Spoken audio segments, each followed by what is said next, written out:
Assalamualaikum warahmatullahi wabarakatuh. Kami Muhammad Firdaus dan Siti Fatimah akan menjelaskan tentang Transcendence Hermeneutic of Ibnu Arabi Taub. Abstrak. Makalah ini akan membahas tentang cara berpikir Ibnu Arabi tentang Wahdatul Adyan sebagaimana yang ia tulis dalam karya fundamental milik dirinya yang berjudul Futuhat al-Fusus. Diharapkan artikel ini dapat bermanfaat bagi pengkaji dan memberikan pandangan tentang pluralisme serta disiplin-disiplin ilmu Islam lainnya. Ibnu Arabi berpandangan bahwa kemanunggalan agama akan dapat diraih apabila melalui prinsip spiritualitas ideal atau yang disebut dengan transendental yang ada di luar tampilan formal agama-agama, yang hal itu tidak akan bisa ditemukan lewat kajian syariah. Pendahuluan. Teologi merupakan wacana penting dalam ajaran Islam. Teologi menjadi bagian atau pintu masuk utama dalam agama lain. Inti dari teologi itu sendiri adalah usuluddin, yaitu ilmu yang membahas mata pelajaran agama seperti iman dan keesaan Tuhan. Dalam perkembangannya, teologi memiliki karakteristik yang berbeda-beda seperti teologi transenden dan teologi imanen. Teologi transenden disebutkan dalam Al-Quran surat Al-A'raf ayat 54. Dalam ayat tersebut terdapat kalimat yang artinya berdiam di atas arsy. Pengertian ini berarti bahwa Tuhan digambarkan berada di luar alam dan berada di tempat yang disebut singgasana. Pemikiran ketuhanan filosofis dan mistik Ibnu Arabi tidak dapat dipisahkan dari serangkaian pemikiran masa lalu. Pada umumnya pemikiran filosofis mistik di sini dalam Islam memiliki hubungan yang sangat erat dalam tradisi pemikiran Yunani. Demikian pula pemikiran Ibnu Arabi tidak lepas dari pengaruh Neoplatonisme, sebagaimana diketahui bahwa falsafah Neoplatonisme selalu menghubungkan Tuhan dengan prinsip kesatuan yang menekankan aspek keluasan dan transendensi, kesatuan dan keragaman. Dan di sisi lain filsafat Neoplatonis juga mengandung unsur mitis keagamaan. Menurut Manzur Ahmad, konsep al-a'yan ats-tsabitah merupakan pengaruh pemikiran Yunani yang bersifat platonis. Selain itu, Ibnu Arabi tidak lepas dari tradisi intelektual Andalus yang sangat kaya dengan berbagai kajian filosofis dan mistik. Misalnya ketika Ibnu Tufail beralih ke disiplin spiritual, dia percaya bahwa kebenaran hakiki tidak lagi dapat dicapai melalui proses dedukasi dan induksi, tetapi dapat diperoleh secara langsung melalui kemampuan intuitif. Salah satu pandangan mistik Ibnu Tufail adalah bahwa ada yang esa yang melahirkan yang banyak. Dari hal-hal ini disamakan dengan sinar matahari yang mengetahui permukaan cermin, dan dari cermin memantulkan cahaya berbagai warna, tetapi keragaman warna akan hilang jika tampilan digeser ke sumbernya yang hanya ada satu cahaya. Model pemikiran mistik Ibnu Tufail tidak memiliki pengaruh terhadap ciptaan sebelumnya, sehingga tidak mengarahkan jika Ibnu Arabi memiliki pendekatan serupa dalam konstruksi pengalaman mistik menjadi pemikiran filosofis. Biografi singkat Ibnu Arabi adalah salah seorang tokoh muslim yang terkenal pada masanya. Dia berarti mengenal salah seorang sufi, penyair, juga filsuf yang sangat produktif.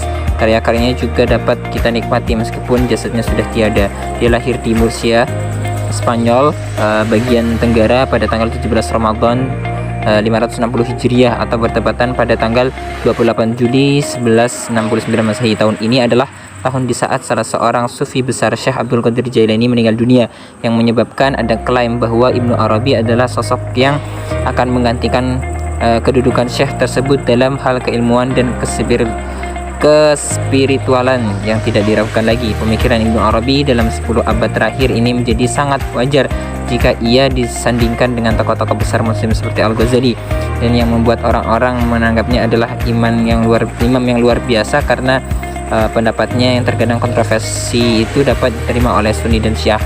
Ibnu Arabi tumbuh dan dewasa di saat ada banyak ancaman di Andalusia. Perangan dan pemberontakan masih bisa saja terjadi secara tiba-tiba oleh sekelompok tentara Kristen. Ayah Ibnu Arabi juga merupakan tokoh masyarakat yang cukup terpandang di istana dan dipercayai mengelola negara 2 masa kepemimpinan sekaligus.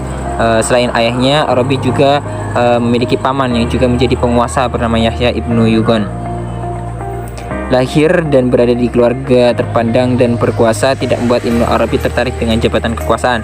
Beliau malah lebih memilih jalan menjadi seorang sufi yang berkelana melakukan perjalanan untuk menambahkan khazanah keilmuan yang dimiliki.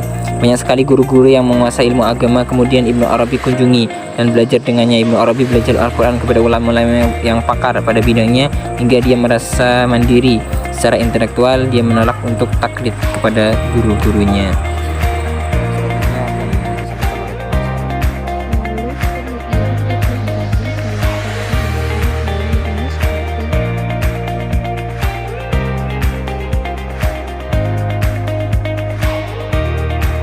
Pada manusia terhimpun rupa Tuhan dan rupa alam, di mana substansi Tuhan dengan segala sifat dan asmanya tampak padanya.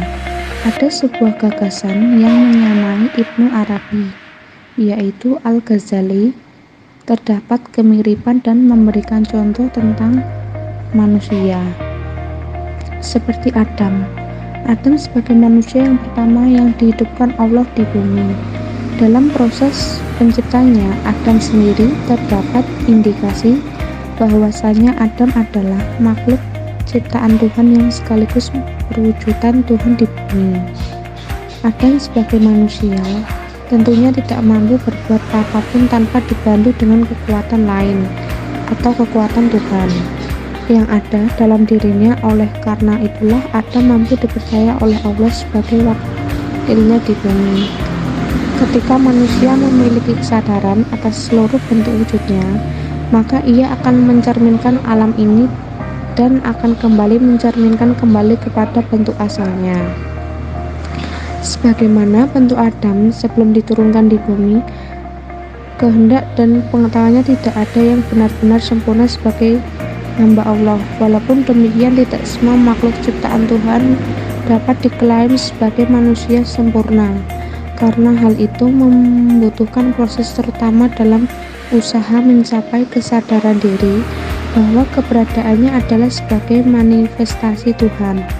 Apabila kesadaran telah dicapai olehnya, maka perbuatan yang timbul akan selalu dapat dikontrol agar mencerminkan sifat dan perbuatan Tuhan. Hal ini sejalan dengan pendapat Ibnu Arabi yang mengungkapkan bahwa manusia adalah citra Tuhan, tetapi itu hanya secara potensial. Al-Insan Al-Kamil menampakkan citra Tuhan pada manusia ciptaannya dan akan terrealisasi kesempurnaannya itu. Ibnu Arabi mengatakan bahwasanya seorang akan mengalami pengalaman puncak bila mana telah meninggalkan dirinya untuk bersatu dengan Tuhan atau fana, tanpa mengabaikan tugasnya sebagai citra Tuhan. Dengan kata lain, dalam hal ini individu mampu mengembangkan sebuah pola transendensi yang berasaskan pada dimensi ketuhanan. Ibnu Arabi menggambarkan pula dalam perjalanan spiritualnya menuju Tuhan, dan nampaknya semua itu dialami dalam keadaan berzikir kepada Allah dalam sebuah khalwat. Selanjutnya karya-karya Ibnu Arabi. Kita lihat tadi karya Ibnu Arabi itu sangat banyak ya teman-teman. Yang pertama yaitu kitab Al-Isra, yang berarti perjalanan malam pada tahun 1198. Terus Hilyatul Abdal, terus Risalah Anwar, kitab Al-Fana Al-Musyahadah, terus Istilahat As-Sufiyah, terus Ruhul Qudus, terus Tarjuman Asy-Syawaqadalah, terus kitab Al-Alif, kitab Al-Ba, kitab Al-Ya, terus Hisrit Al-Mulafas, terus Masadik, Al-Asral Ad-Qudsiyah, Al-Anqa Al-Mughrib, Mishkatul Anwar, Mawaqi'un Nujum, Tajur Rasail, kitab Jalal wal Jamal, terus kitab Tajalliyat, dan Auradul Usbu, dan masih banyak lagi kitab-kitab yang menjadi karya terbaik dari Ibnu Al-Farabi, Ibnu Arabi. Kesimpulan, pemikiran ketuhanan filosofis dan mistik Ibn Arabi tidak dapat dipisahkan dari serangkaian pemikiran masa lalu. Pada umumnya, pemikiran filosofis mistik dalam Islam memiliki hubungan yang sangat erat dengan tradisi pemikiran Yunani. Demikian pula, pemikiran Ibn Arabi tidak lepas dari pengaruh Neoplatonisme. Sebagaimana diketahui bahwa falsafah Neoplatonisme selalu menghubungkan Tuhan dengan prinsip kesatuan yang menekankan aspek keluasan dan transendensi, kesatuan dan keragaman.